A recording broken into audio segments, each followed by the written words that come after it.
Wake that ass up. Early in the morning. The Breakfast Club. Morning, everybody. It's DJ Envy, Angela Yee, Charlamagne the Guy. We are the Breakfast Club. We got a special guest on the line, broadcasting right from his Rolls Royce. The Wraith. 2 Chainz. Is that the Wraith? Yeah, that's the Wraith. Yeah, I know Envy know what every car is from inside out, Yeah, so that's that the ain't no Wraith. mystery. That's the Wraith. Why are you in the car, Chainz? I ain't want to interrupt my kids' study, and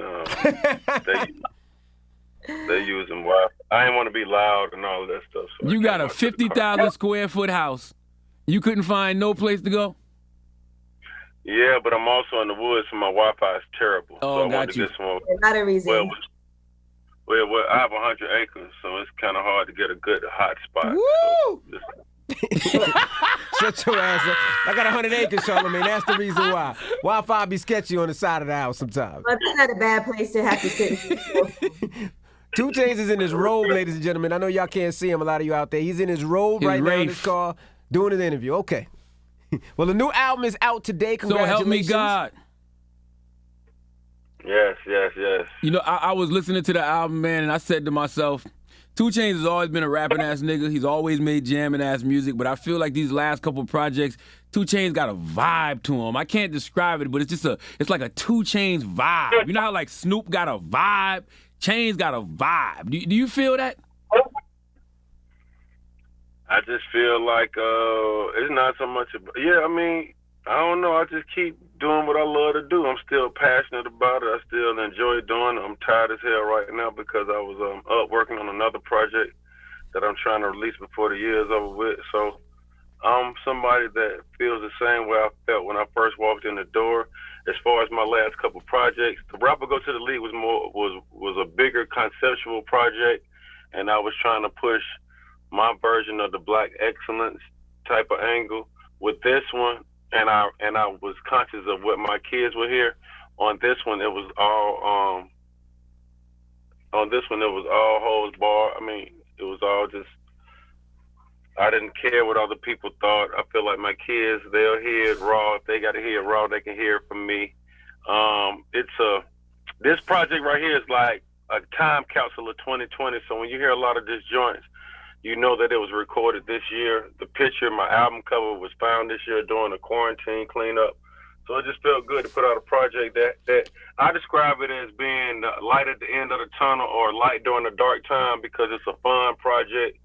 And it talks about some of the things that we're going through right now, but not so much the social inequalities that you touch on a lot, Charlamagne. And it's just like the other side of the pillow, the cool side. Like when I talk about quarantine thick, it's something that couldn't have been recorded before 2020. It's due to the pandemic. It's due to gyms closing down. It's due to all of us eating an extra snack.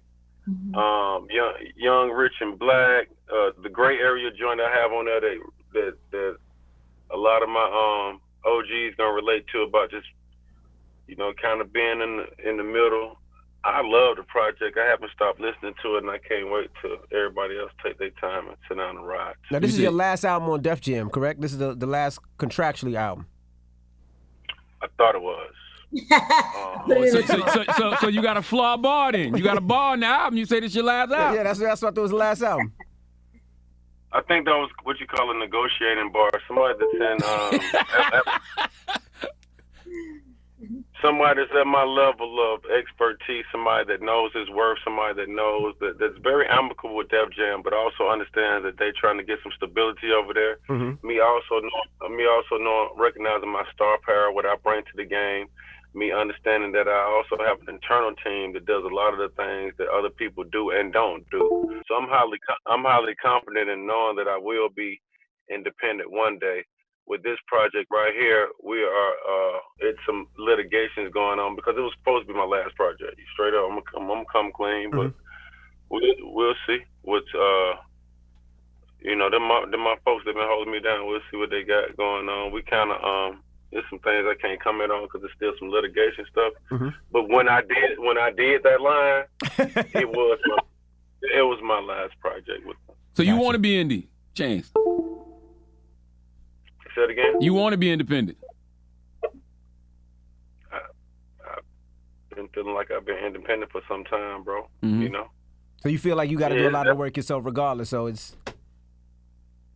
I like that, though. I'm not, like, pointing a finger at anybody. I put people in place, and I put a team in place so I could do it myself.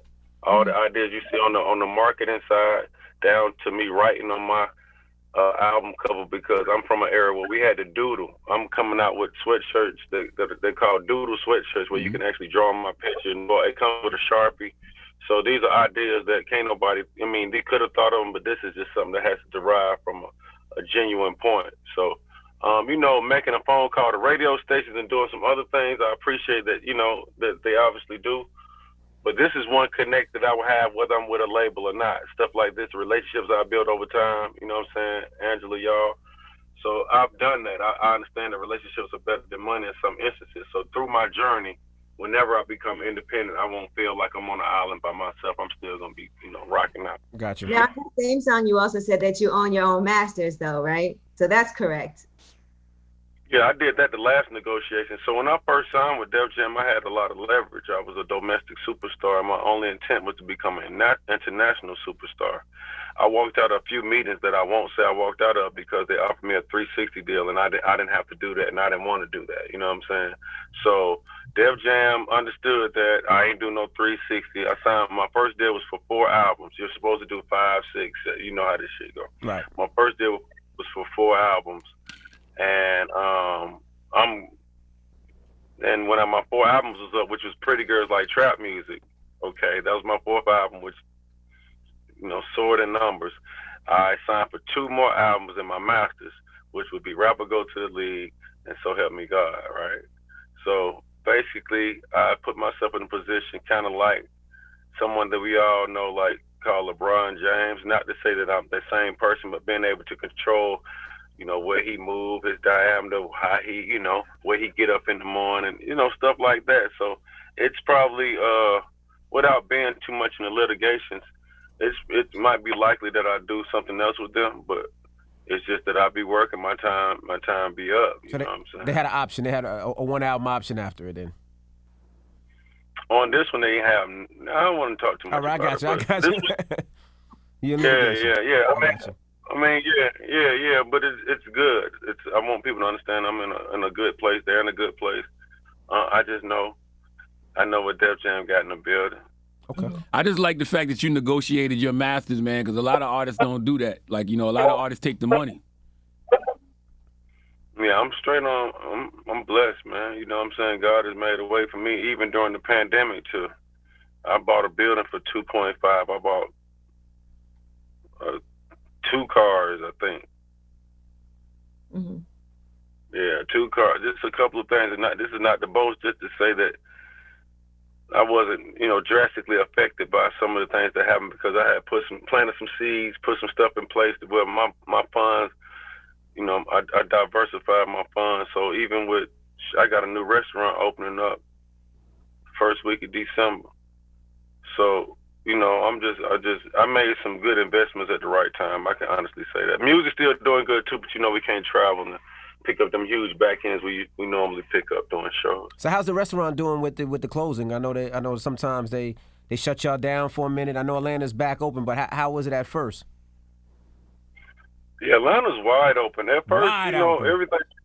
Yeah, Atlanta's wide open. At first, it was with anything else, it's still a lot of question marks dealing with COVID. I know friends that are suffering with lingering side effects. Mm-hmm. I know I had it early, but I was asymptomatic.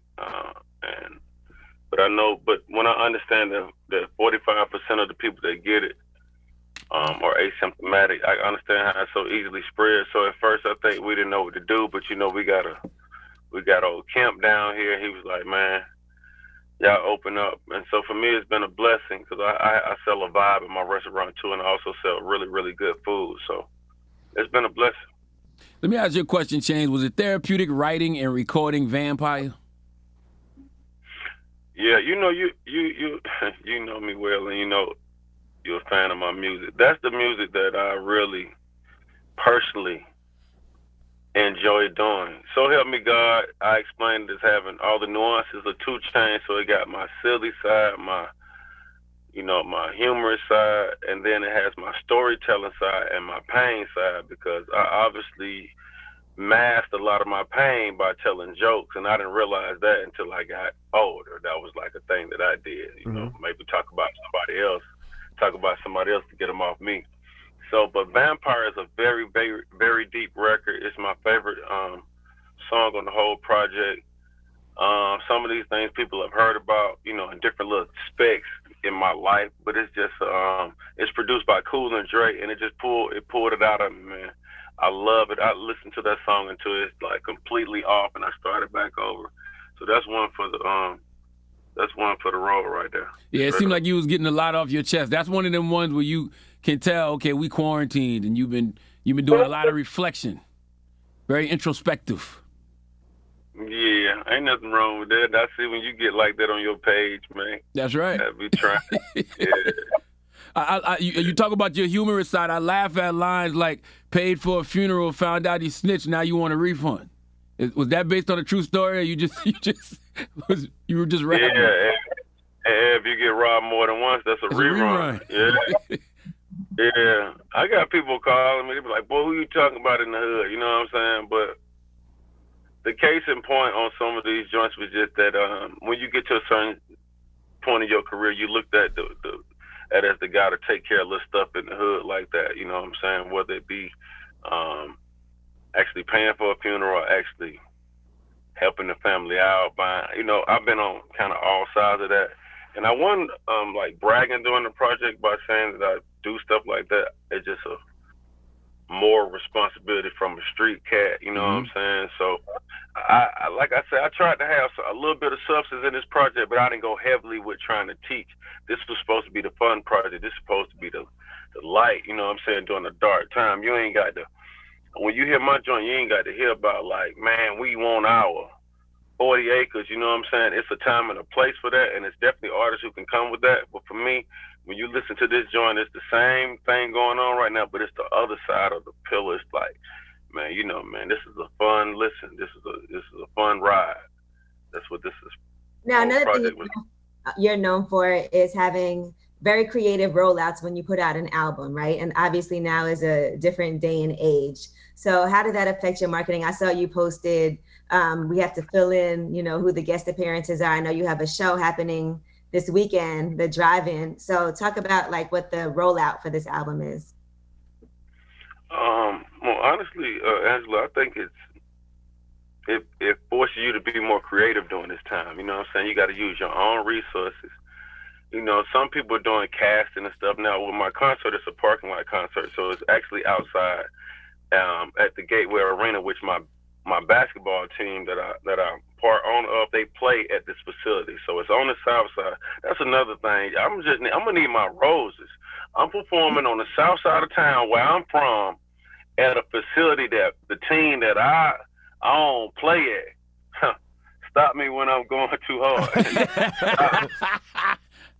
When I'm going too hard, but the rollout is like, it's creative. Like, I have visuals that I can't wait for y'all to see. I got content I can't wait for y'all to see with the cover. Like, you know what I'm saying? I can't wait to for y'all to see some more of the doodling art that I did for the cover. It gotta be fun now. I don't know where the seriousness come from. This shit's supposed to be, we getting millions of dollars for people listening to the stuff that, you know what I mean, we're composing. So, you know, at least from my perspective, I know I don't want to like downplay other people's stressing what they're going through. For me, man, it's therapeutic in a way that being creative, I'm able to like, let's do this, let's try to do this, and still keeping in mind that we're in the middle of a pandemic. So I do have the rollout. I have, you know, some parties. I will be doing some Atlanta shit, you know what I'm saying, and washing my hands, you know, after. But I'm gonna be outside. I was meeting Barack Obama. I know we had something to do. We was gonna do for the HBCU homecomings, and it was like, well, Chainz is doing something with Barack. I was like, I understand completely. So how was that meeting for the first time?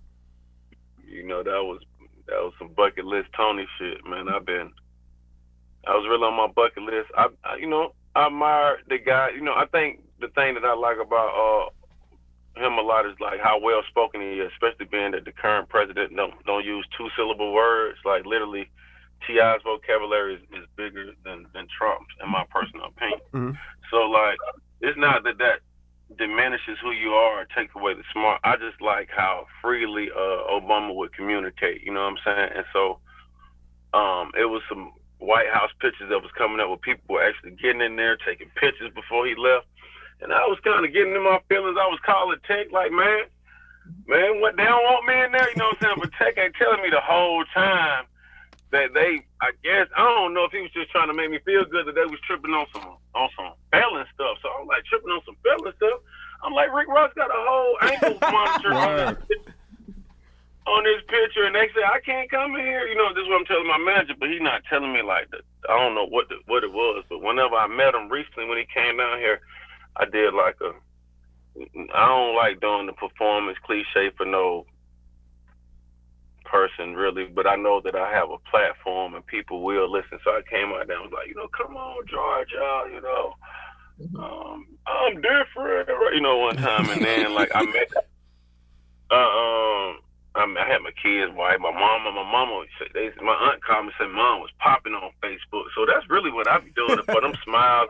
You know what I'm saying? Like, it was good for me, but man, they carried a whole week or so for my family, kids too. So it was an honor. The Obamas rock with you though. Even when we did that special for Michelle Obama, they said Michelle was handpicking people. So she was like, she wanted 2 Chainz to do this.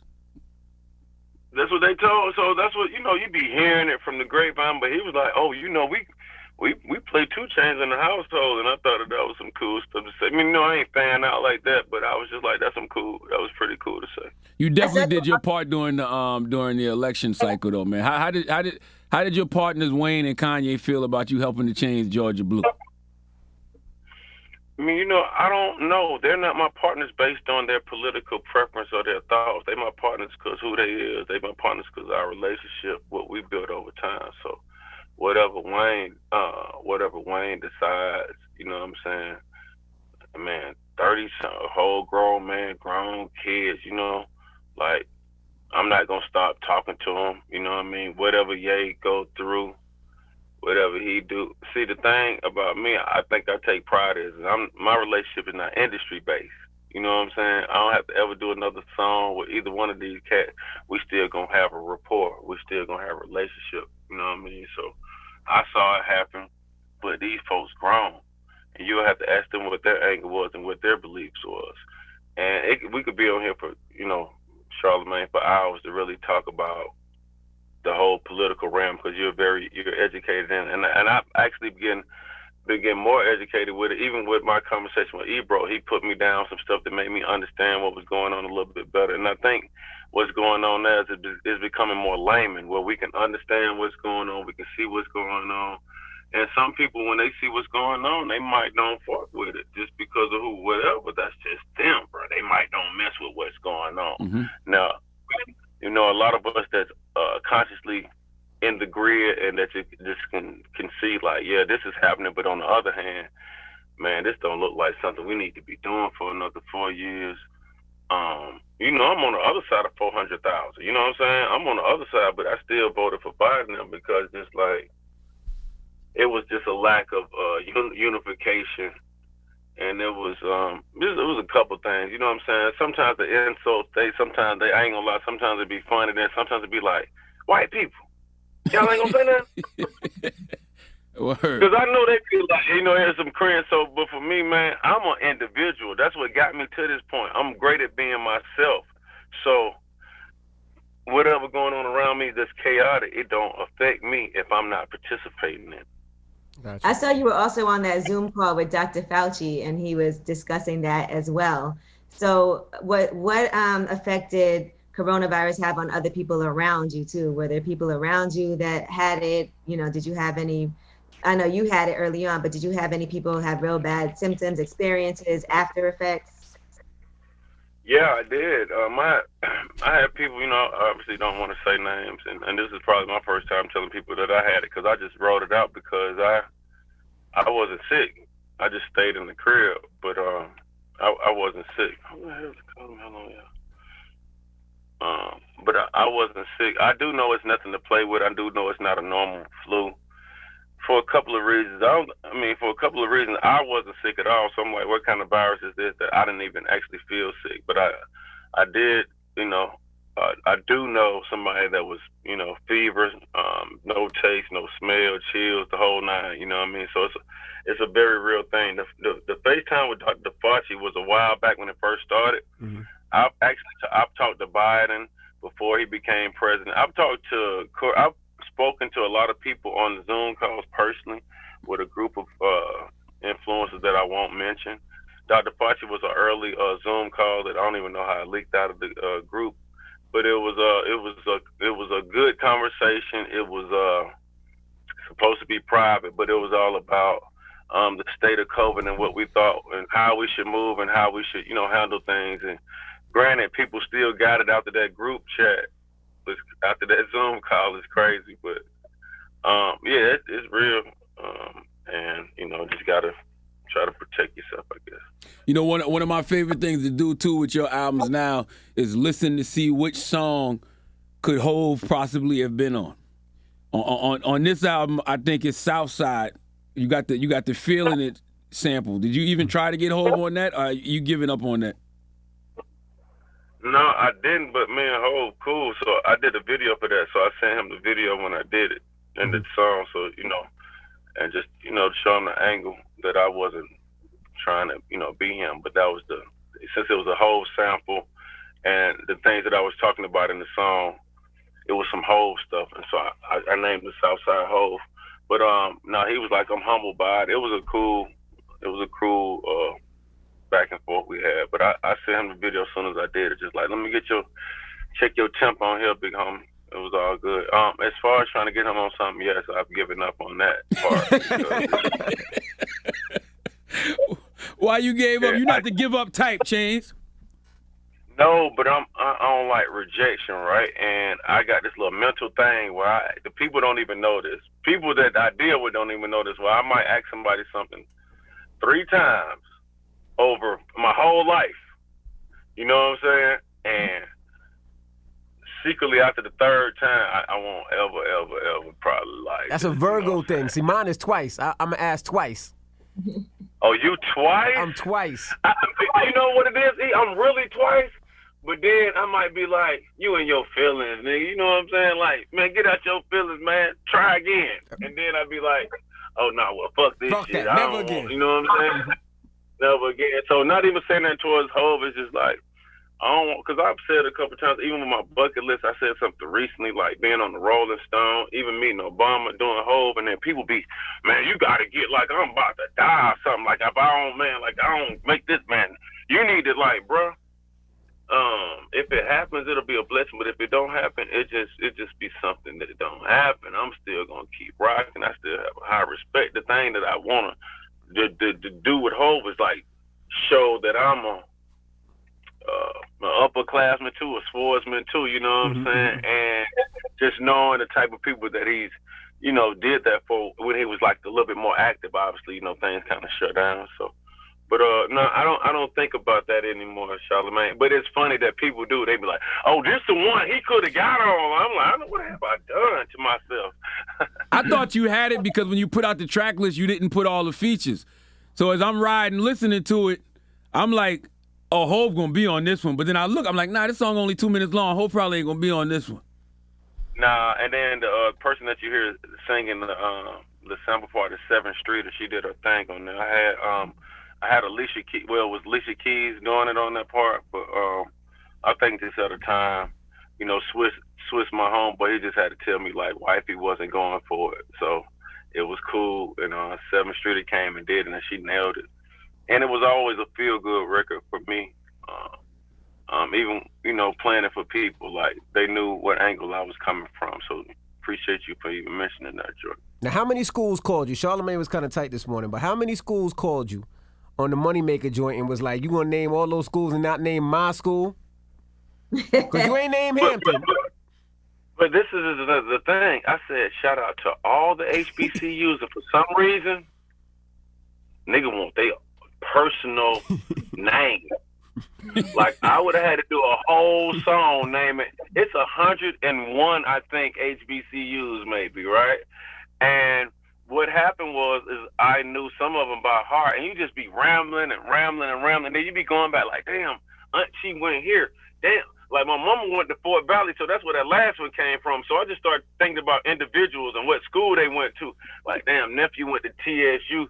Like, boom, I'm just trying to and I'm trying to say stuff that could mean a couple different schools, like Texas Southern, Tennessee State. You know what I'm saying? I'm just trying to play around with stuff. I was just trying to give a couple people, but it was no disrespect on that joint, and it did real well for me being at this homecoming time that we were in this HBCU kind of like grid right now where everything is like we trying to get people to understand what that means to the community. Which is dope, though, because we never seen that before. Like, now I'm starting to see everybody respect and want to spend money at HBCUs. Like, I've been doing homecomings since I graduated, but now it's like, let's do this. Oh, let's do a marching band. Well, let's do this.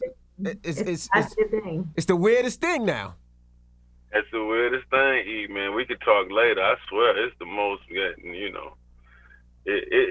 But it's about spreading information. Right. And something that I think is just like normal to us when other people who are not, you know, a part of it, when they understand like what this is, what that experience, what halftime of a black college football game is like, you know what I'm saying, what that experience is like, and how Moneymaker can make someone feel like they're back in that experience again, whether they're an alumni or, you know, just somebody that's learning from the dorms. You know what I mean? I've gotten plenty of phone calls. I mean, and it's made the most HBCU people come with ideas. You know what you should do? You should do a blah blah. You know, I've been hearing them. You should do this on the yard. You should come up with this. It's like so many people that got so many ideas that people had to know I had before I put the song out. I try to think everything throughout. So it was cool to have fans sending in videos. It was too much to go through, but just seeing people participate in that process kind of got the ball rolling. I dropped Moneymaker the same night I did my versus battle with Ross when Charlamagne was talking all that crazy shit.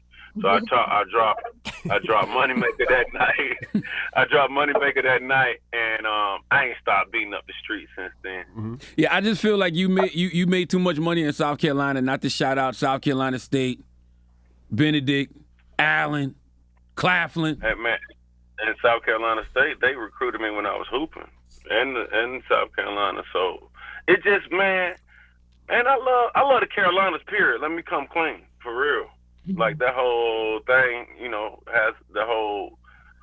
Those states have something to do with where I am. They supported me. You know, I used to drive to Charlotte in my, not even the Sprinter, the other conversion van. So these are some places that are very dear to me and always supported my campaign. So it ain't no love lost. Okay, so remix coming soon. I'm gonna let Charlamagne. He been trying to rap for some years. I'm gonna let Charlamagne get it. Hey, you know another record I love off the new album? They Wait for You to Die. Was there a particular death that inspired that record? Like what made you come to that conclusion?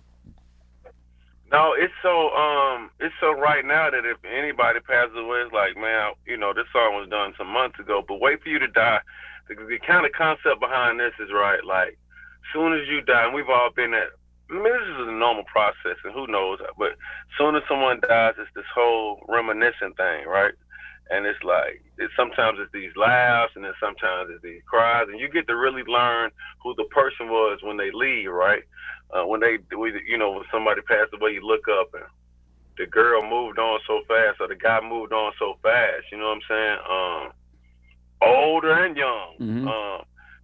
Somebody passes away, and then the record label packages. As soon as you die, wait for you. They package up a whole, the newest project. You know what I'm saying? Soon as you die, people want to give you your roses. So it's like, when I say they wait for you to die, I don't know who they is, but it's this feeling of you getting what you deserve when you're gone, if that's making any sense. Yeah.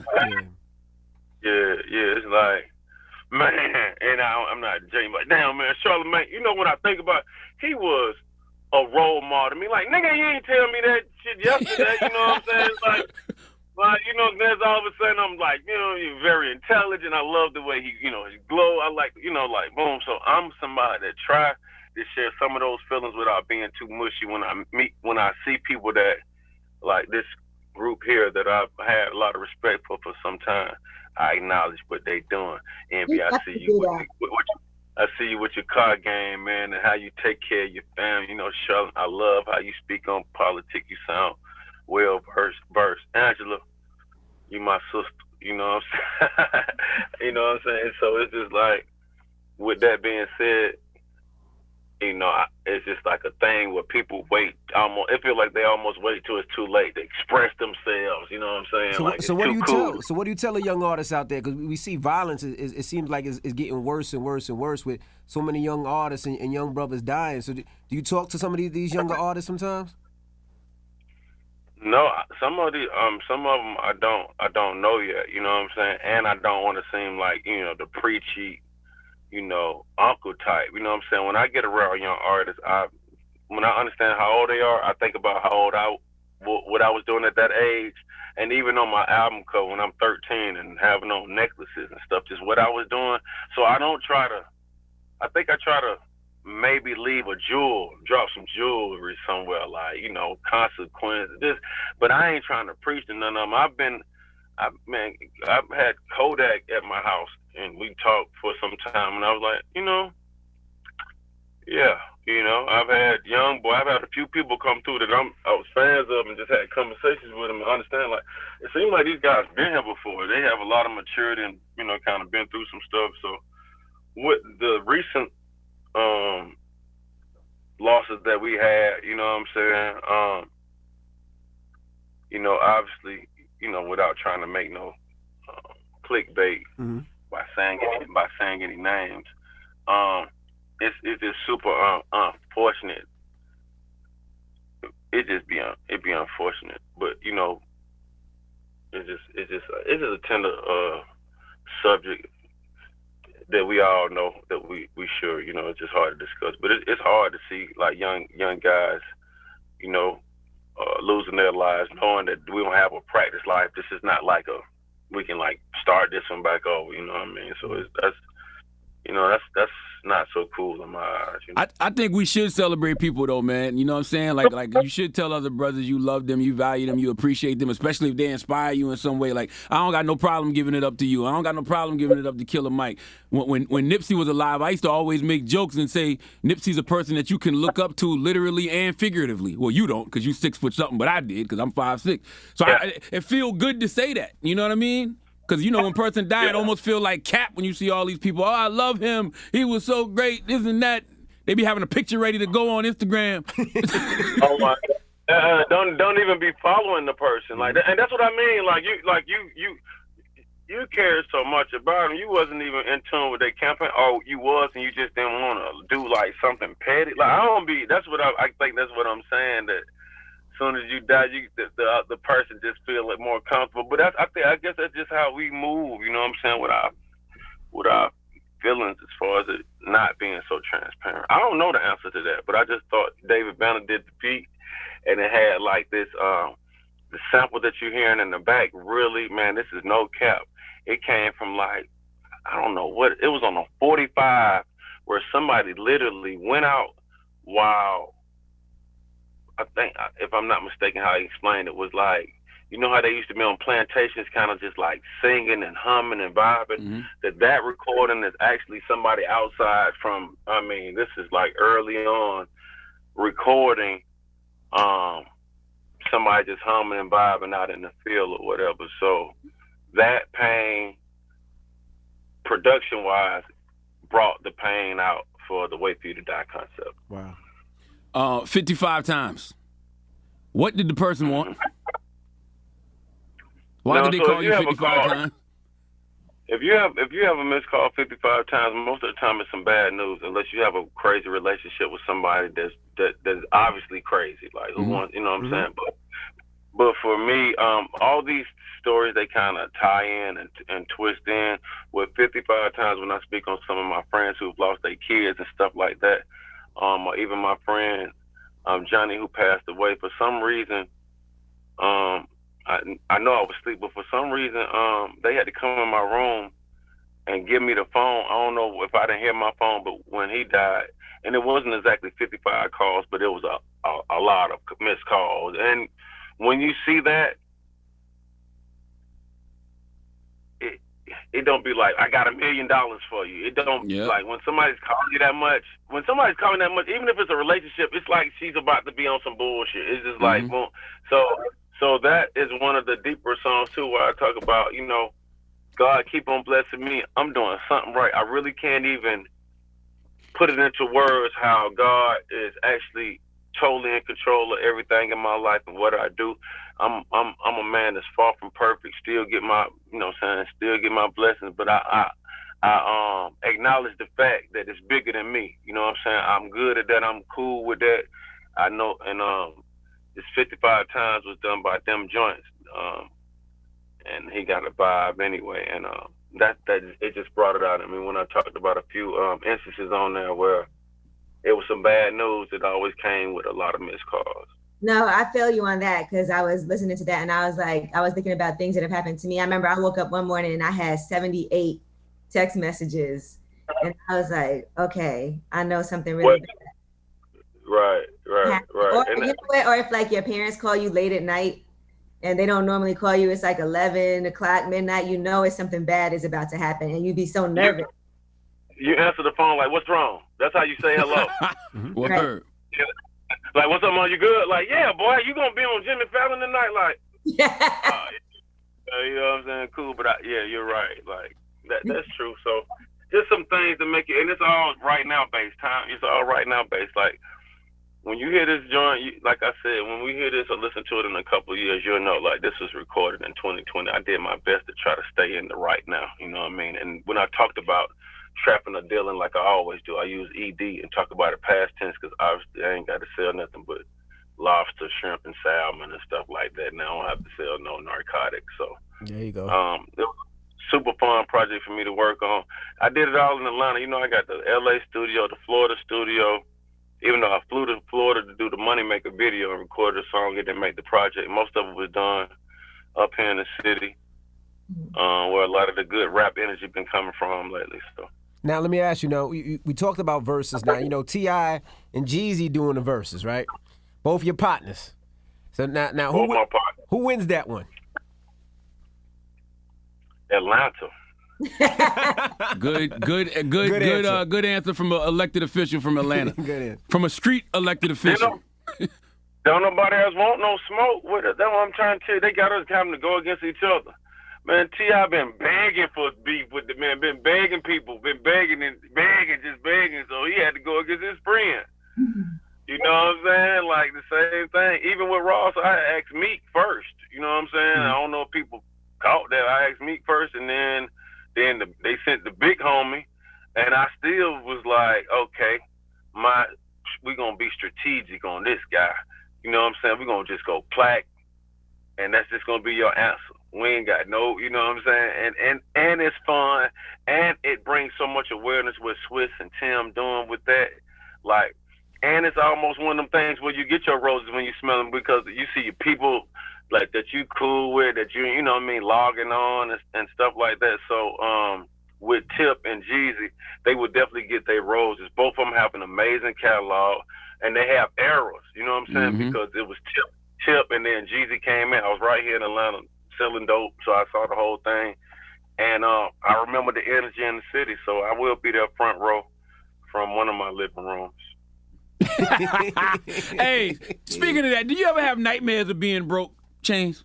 Like just nightmares? No. No. No, that one doesn't. Doesn't affect me at all. No, not going back. That's crazy. I've been broke before. I remember when I used to save. You know, every time I got $1,000, I would put it to the side, and then like if it was $1,040, I would only have $40. Like $1,000 would be my shoebox bank account. So I went through all those little stages of being broke. To me, if some of my after I paid, I ain't even gonna talk about sound, but for me, when the M's get a little low, I start thinking, that could be a broke feeling. But I'm not going back to being on zero again. I got too many responsibilities, too many people to take care of. My kids not finna know what it's like not to have. Now that's crazy. That's why I sacrifice it. My wife not finna. Man, please. I had to explain to her like we own it. So plus you have a lot of investments, and as long as your money is being invested, it's working places for you. So you might not have the actual physical cash, but at least you know that money's out working. Yeah, absolutely. I've had a daycare. My wife has had this daycare for 4 or 5 years, and obviously it's we shut it down for a few months because it's just like it's not doing what it used to do. Obviously, because a lot of people are doing what they used to do. So I was telling Keisha like, this our daycare, we don't got no landlord, baby. We can make this motherfucker what we want. Like this hours, like it ain't no stress. That's the blessing. It's not stress. A lot of the businesses that I bought, I also bought the dirt to them, so I didn't have to defer my mortgage. I'm the nigga paying me. You know what I'm saying? So yeah, a lot of things I implemented and put in place. A lot of the businesses that you see, I actually own the dirt behind the title of the business as well, which is a whole nother flex, real talk. So. Absolutely. Well, go enjoy your rich ass morning, man. We appreciate you. So help me God out right now. Thank you, man. I appreciate y'all. All yes, right. sir. It's 2 Peace, Chainz. King. It's the Breakfast Club. Good morning. Thank you, brother.